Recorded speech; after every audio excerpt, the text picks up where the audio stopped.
My name is Terry. I'm an alcoholic, an honor and privilege to be here. You guys could hear me all right? I had to switch to my phone. Has some technical issues. So if I'm starting to run off time, just mute me. I'll keep talking for a while. Um, I want to read out of the big book. I hope you guys brought your textbooks to class today. Our 12 steps says, having had a spiritual awakening as a result of these steps, we try to carry this message to other alcoholics. What message? The message of Alcoholics Anonymous, which is the big book of Alcoholics Anonymous, right? Our message can be diluted by the fellowship. So it's like me telling Andy, hey, the common solution is a spiritual experience. And Andy goes and tells Victor that, and Victor tells Maya that, and Maya tells Susan, and Susan tells Steve, and then Steven comes back to me and tells me that the Mets won the World Series. So bring your textbooks to class. I'm going to read from page 30 on more about alcoholism. So get there. On the bottom of the page, last two paragraphs. We alcoholics are men and women who have lost the ability to control our drinking. We know that no real alcoholic ever recovers control. All of us have felt at times that we were regaining control, but such intervals, usually brief, were invariably followed by still less control, which led in time to pitiful and incomprehensible demoralization. We are convinced, am I convinced, that I'm an alcoholic of the type that is in a progressive illness, and over any considerable period of time, I get worse, never better. I just want to read that next sentence. We are like men and women who lost their legs and never grow new ones. My sobriety date is June 1st, 2019. A miracle happened on that day, and the best way I could describe that miracle is that the gift of desperation screamed louder than the obsession. And it screamed so loud, I listened to it, and I was separated from alcohol. I did not quit, Andy. I was separated from alcohol. I have a home group. It is a Bronx Big Book Study. We meet every single night, 9 p.m. Eastern, line by line speaker meeting. We get a different speaker every night. We'll share their experience on the text, and I love that, right? Because I used to give my opinions on experiences I never had to people. Now I like to share my experience only. I have a sponsor. I sponsor other people. I'm not even a big fan of the word sponsor.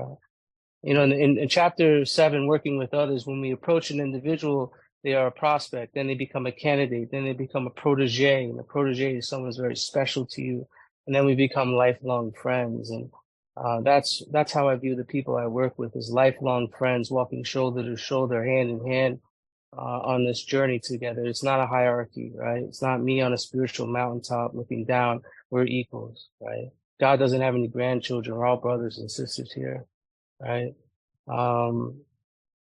Control, it says, rarely have we seen a person fail who has thoroughly followed our path. I want you guys to take that word fail out. Rarely have we seen a person who has thoroughly followed our path. And if everyone got this and everyone did what it said in the book and did all the suggestions and directions that they say, we would have stadiums filled with people. That's not the case. There's not too many people who have 20, 30, 40, 50 years sober. Why is that? Because this stuff is not easy. Why is it not easy? It's because the alcoholic ego is fighting for its life. The main problem the alcoholic centers in his mind rather than in his body. In the pages 23 to 43, you deal with me on my own power, I will drink again. Me on my own power, choice, and control. My mind is the problem, right? And you think about that, why do all of us fail? Most of us. You ever guys hear that people are diseases outside in a parking lot doing push-ups? You guys ever hear that before? Yeah. It has a lot of validity to it. My disease is like in the other room taking acting classes, looking to make a comeback, right? I mean, you come in here, we're beat up by alcohol. I'm willing to do whatever it takes for victory over alcohol, but I won't do that. And then 2 or 3 months sober, I'm okay. I just need a job. I just need a job. I just need a job. You know, I just need a girlfriend. I just need a boyfriend. I just need, hey, buddy. Oh, here's my son. Hey, it's fascinating how the ego and the alcoholic mind could resurge and come up with different faces. And my ability to have this illusion that I could successfully drink again or successfully control my life again. It says, am I convinced that I'm in a progressive illness that I get worse, never better? I was convinced in the beginning. I'm in rehab in Minnesota. I don't even know where I'm at in Minnesota. And I'm willing to do whatever it takes for victory over alcohol. But then I became unconvinced when I had some time under my belt. That window of willingness starts to shrink. And I get unconvinced that I'm in a progressive illness. I think that I'm getting better. That's the problem. It's my mind. My mind will give me delusions and I will buy the lies. It says on page 64 that being convinced that self manifested in various ways is what defeated us. And there's a difference between self and us, right? Self is that little narrative in our head, that little minion in our head that feeds us BS, that tells us lies. And they're just stories. And I believe them. And I buy those lies. And then what happens? I go play God. And when I play God, I hurt people and they retaliate and I get angry and I go into self-pity and I think drink solution, drink answer, right? And what is us? Us is our true authentic self. That's why we write inventory. We write inventory to find out who we are not, and we get rid of that cat and our true authentic self will come out to play. I mean, my son just came running in here. He's 2 years old. He's not thinking the drive for success is on. I have arrived. How dark it is before the dawn. Cursing myself for being a weakling in the mirror. Faith has to work 24 hours in and through us, so we pair. No, no, right? He has a constant connection with a power greater than himself. That's what we're doing. We're going back home, everybody. We're going back home to the land of milk and honey. Back home to the fourth dimension, back to the world of the spirit, living right here, right now, from moment to moment to moment to moment to moment to moment basis, right? Am I convinced that I'm in a progressive illness that I get worse, never better? The disease progresses, and the solution has to progress at the same time. I like what it says, we are like men and women who have lost their legs and never grown new ones. But hypothetically, say Andy doesn't have any legs or arms. And I say, hey, Andy, can you stand up and give me a standing ovation? Come on, Andy. He lost power, choice, and control. He doesn't have the ability to produce an effect. He doesn't have the ability to control or limit something. He doesn't have the ability to select two or more options. He has lost control. Am I convinced of that? I had open heart surgery. I had a heart attack in 2018, guys. Because of alcohol, and I like to buy ski equipment in the month of June. If you guys understand what I'm talking about. And when I combine those two, I had a heart attack, and I'm in the hospital, and I'm detoxing in the hospital, everyone, right? And I'm shaking. I'm hitting that morphine button every 8 minutes. And I'm telling the doctor I'm in excruciating pain. He's like, what's wrong with you? You're hitting that button every 8 minutes. What's wrong? And I didn't want to tell him the truth, right?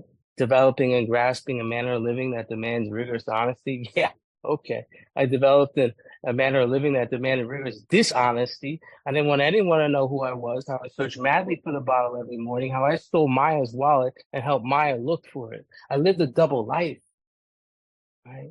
And the doctor point blank and looked me in the face and says, Terry, if you ever drink ever again, you will most likely die or you'll be back here and have another open heart surgery. You think that would keep someone sober for the rest of their life, right? Susan, think that would do that? I stayed sober for 2 months. This was in January 2018, and now I'm in March of 2018. And I stayed sober because of fear, everyone. I'm going to throw this out there. Fear is an unreliable higher power. Oh, period. It's a false god. I'm going to throw this out there as well. Success is an unreliable higher power. People are unreliable higher power. Sponsors are unreliable higher power. Self-knowledge is an unreliable higher power. Me knowing every single word in this book and knowing the definitions of every single word in this book and knowing the history of everything that's in this book and the 12 traditions and AA comes of age and reading all that stuff is not going to keep me sober. I literally was cleaning out my trunk and I opened up my golf bag and I saw a flask and I was like, whoa. I, it's really difficult to explain the strange mental blank spots. It's kind of like the calm before the storm. I don't know if you guys have been in hurricanes or snowstorms, you know, it get really quiet, really eerily quiet before, right? It could be like Charlie Brown's principal talking to me, like, wah, wah, wah, wah, wah. And I just see alcohol, and it's the love of my life. I see it right there. And this wah, wah, wah saying, you just been to 6 rehabs. You just had open heart surgery. Wah, wah, wah. I don't hear any of that, right? The obsession is a singular thought, which is an irrational thought that crowds out all other thoughts. I see the love of my life right there, right? And I picked up a drink. Very similar to Bill, Bill's story. I love Bill's story. You know, pages 1 through 8. We're not reading Bill's story to learn about Bill. We're reading Bill's story to learn about me. Am I the real alcoholic? Do I think like Bill? Do I drink like Bill? Do I feel like Bill? And he talks about, I walked into a cafe to telephone a friend, and all of a sudden he's banging on the bar, like drinking. He's like, how'd I end up here? How'd I end up here? Let's take a look at that for a second, okay? This cat walked into a bar, right, to call someone. So he's walking to the telephone, opens the door, right, sees the bar, makes a right to the bar, probably sits down at a stool, probably waiting for the bartender to come on, grabs the bartender, asks for a whiskey, whatever he orders, pulls out his wallet, right, ready to pay for it, and then takes it, puts it down, orders another one, takes another drink, and all of a sudden the phenomenon craving comes in and he's like, hold on, how did I end up here again? That's exactly what happened to me. This strange mental blank spots, right? I am unable at certain times to bring into my awareness or my consciousness with sufficient force the pain and humiliation of what happened just a week or a month or 6 months or 1 year or 10 years or 20 years or 30 years ago. I'm without a defense against the first drink. I'm going to drink no matter what. Yeah, I'm part of the no matter what club, Paul. I'm going to drink no matter what, unless I get a defense. And I did not have a defense when I came in here.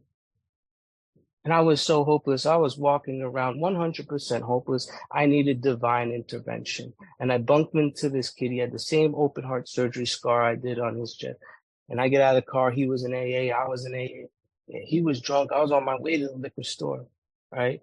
And then I look at it and I'm like, I'm not alone. It was a kid, 20 years old. He had 14 strokes before his open heart surgery. And I was like, okay. I decided to check myself into rehab. And they asked me to go to this place in Minnesota called The Retreat. Wonderful place. It's a non-clinical institution where it's designed that you go through the first 9 steps of Alcoholics Anonymous out of the big book of Alcoholics Anonymous. And then when you're out there, out of the rehab, you're making amends in 30 days. It doesn't have to take you a year to do this stuff. Newsflash. And this is the first time I was introduced to the big book of Alcoholics Anonymous. And guys, I did not want to pick up the big book of Alcoholics Anonymous. You know why? Because I thought it was too big.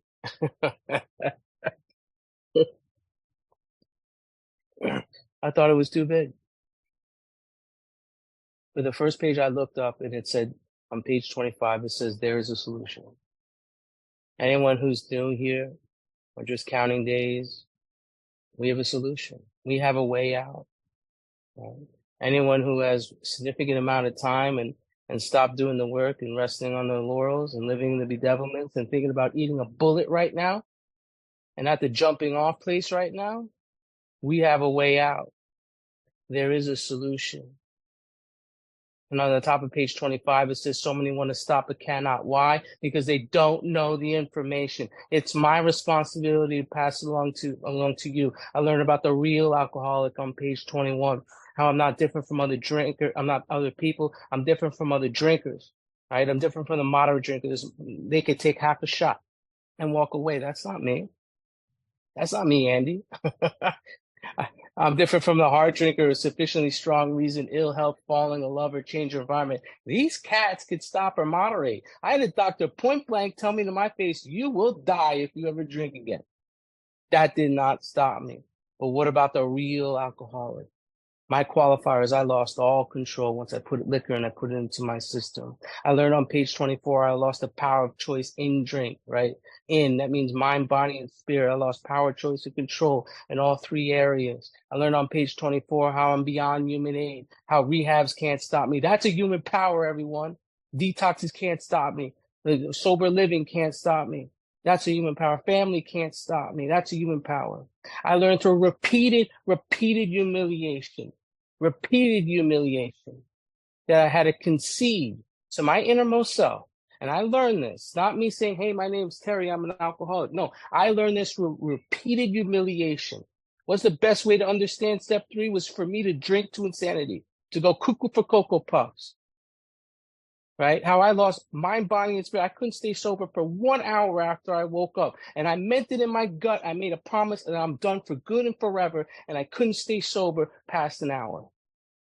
Repeated humiliation to my gut, to my soul, that I'm a real alcoholic. This delusion that I'm like other people are present in me maybe has to be smashed. Guys, I'm sitting in my sixth rehab in Minnesota. Don't even know where I'm at in Minnesota, by the way. Thinking, how can I successfully drink and how can I successfully stay sober at the same time? That delusion had to be smashed. I learned on page 52 how my life is unmanageable, how me on my own power, I can't fix or manage my personal relationships. I can't do it. How me on my own power, I can't make a living. How me on my own power, I can't make the feeling of uselessness go away. How me on my own power, I can't make my fears go away. How me on my own power, I can't make misery or depression go away. How me on my own power, I can't make myself happy. How me on my own power, I can't be a real help to other people. I lack power. I lack power. This is all about an acquisition of power. This book is not the treasure, everyone. It's a map. It's a map to a power that is greater than yourself, which will solve your problem. What problem? Name one. Name one. The main one is lack of power. I get an acquisition of power through the process of recovery. And I was at this part, I know I'm coming to the end, and yet again, just mute me. Just shut me up if you need to shut me up. I want to tell you this story. I got to this part in We Agnostics with my sponsor. I don't know why. I just have to tell this story every time. If anyone's heard it, sorry for repeating it. I remember I was reading We Agnostics with my sponsor, and we got to this point on page 53. Remember, bring your textbooks to class if you haven't. Open to page 53. It says, when we became alcoholics, when did I become an alcoholic? When I lost power, choice, and control. I'm drinking against my will. Right? And when I drink, I can't control the amount I take. Crushed by self-imposed crisis. Remember self, that little minion in the head, feeding us BS, talking to me in my own voice? That's killing me from the inside. Crushed by self-imposed crisis. I did it to me. I could not postpone or evade. I had to fearlessly face this proposition that God is everything or God is nothing. God either is or he isn't. What is your choice to be? And I'll never forget this, Tally. I'll never forget this, Tally. Right? My sponsor leans over. 5 minutes to go? Okay, cool. My sponsor leans over. He's like this. Hey, Terry, can you explain God? And Andy, I've worked with a lot of people, Andy, and I sometimes ask the people I work with this question, and out of all the responses I've got, I'm the only one who's responded that way. I'm waiting for that day where I find someone who answers it the same way I did. And you know what I said? I said, hell yeah, I can explain God. I said, God is this, love, good direction, blah, blah, blah, blah, blah, blah, blah, blah, blah.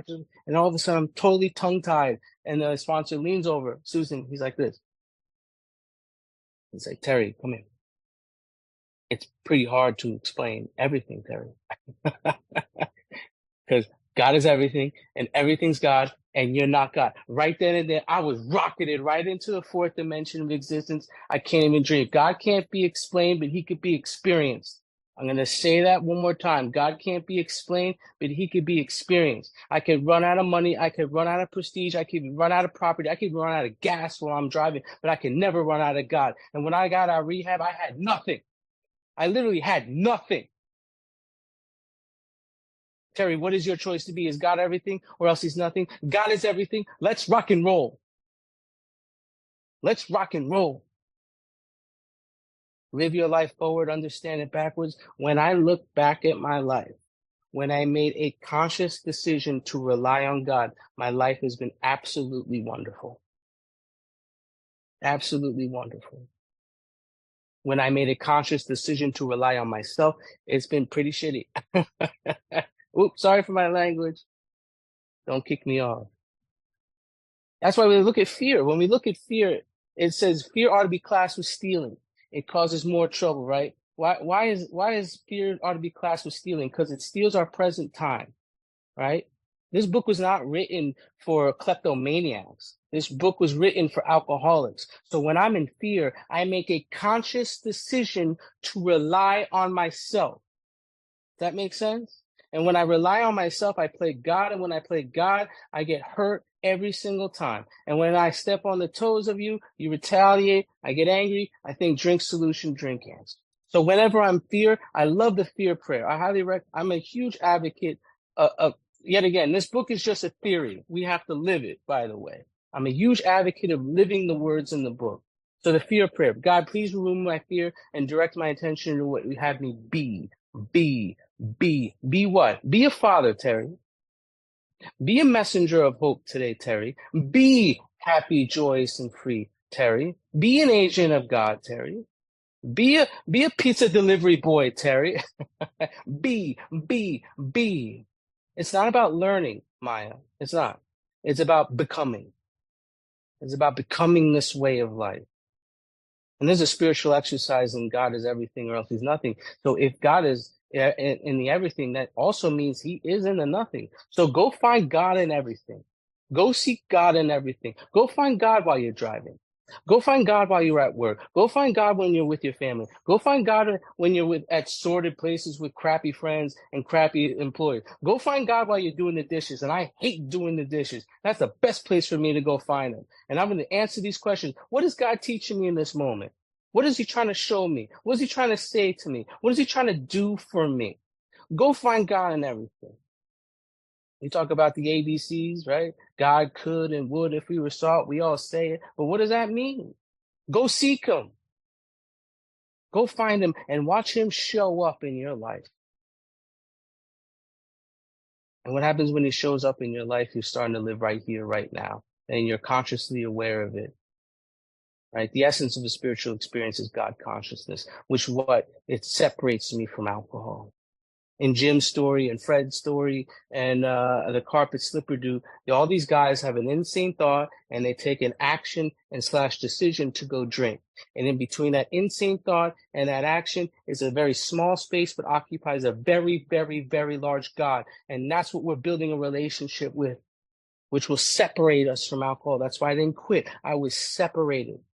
I see I'm way out of time. My guys, I'm 1000% convinced that God has a successful recycling business. He takes trash, he turns it into treasure. He took me, a piece of trash, a tornado roaring through the lives of others, a victim of delusions and illusions, an unlovely creature, and he transformed me, everyone. He transformed me into a father, into a husband, into a friend who shows up, into an employee who's on time, who lives with integrity, into an employer who owns his own business, who takes care of his employees, actually overpays them, takes them out to lunch and to dinner, and calls them to check on to see how they're doing and thank them for what they're doing.